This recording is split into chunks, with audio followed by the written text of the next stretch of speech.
सरकार आम गाँ आम विकास कार्यक्रम करी गाँ गाँ रे मौलिक सुविधा पहुंचाउतवार डिंडिम पिटुछंती हेले योजनार सुफल पाइबारु वंचित होइछंती पहाड़ घेरार रहउतवा निरीह आदिवासी। स्वाधीनतार दीर्घ वर्ष परे मध्य समस्त मौलिक सुविधारु वंचित अछंती। गाँ को रास्ता नाही, शुद्ध पानीय जल कथा न कहिबा भल। कलाहांडी जिला गुलामुंडा ब्लॉक रो देखिबा एही रिपोर्ट।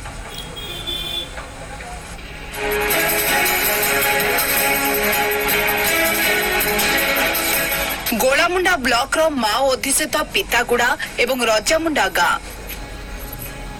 ए गाँ को जीवाको हेले दुईटी नाल पार करबाको पड़ुछि। 400 रु अधिक परिवार बसवास करुवा ए दुईटी गाँ रे ना अछि भल रास्ता, ना अछि पीबा पानीर सुविधा। खरादिने नाल सुखी जाइथिबारु यातायातर सुविधा हेउनथिबा बेले वर्षा दिन कथा न कहिबा भल। गाँ रे गोटिए मात्र नलकूप थिबा बेले ताहा व्यवहार अनुपयोगी। फଳରେ नाल पाखरे बालीचुआ करी एहार व्यवहार करुछंती लोके। ए दूषित पानी पी अनेक समय रोगाक्रांत हेउछंती लोके।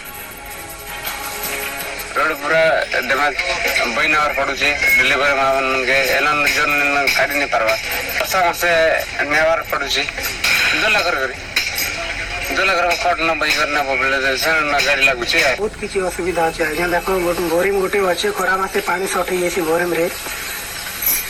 रोड रास्ता भी नहीं। वर्षा मासे तने पर जाइछो 2-3 टा नाला डेगी कर जाइछो। तापर वर्षा हला बेले जंगलर पानी बेसी आइसी तने पर रोई जेसो रात बेसी जल्दी राती वर्षा गला बेले नहीं आसो दिन आइसो। गाँ रे लागि रहितबा समस्या संपर्क रे ग्रामवासी सरपंचंग ठारू आरंभ करी विधायक एवं प्रशासनिक अधिकारी को जणाइथिले मध्य केवल प्रतिश्रुति मिलुछि। अन्यपटे गोलामुंडा वीडियो एक टीम सहित परिदर्शन रे जिबा परे गाँ को समस्त मौलिक सुविधा सहित पानीय जल रास्ता जोगाई दिया जो बोली प्रतिश्रुति दैछंती।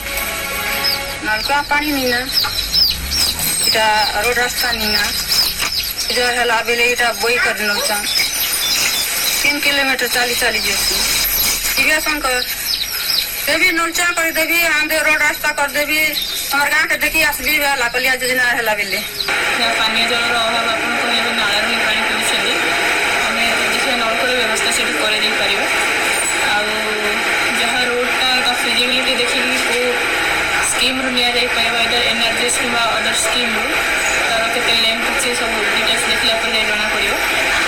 फील्ड विजिट कर छले तापरे एरा इन्फॉर्मेशन डिटेल्स ता देबी। पितागुड़ा और रजामुंडा गाँ प्रति जनप्रतिनिधि किंबा प्रशासन दृष्टि न देले आगामी दिन रे ए ग्रामवासी वोट वर्जन करबाकू चेतावनी दैछंती। धर्मगढ़ टेकचांद छत्रियांक रिपोर्ट जी मीडिया।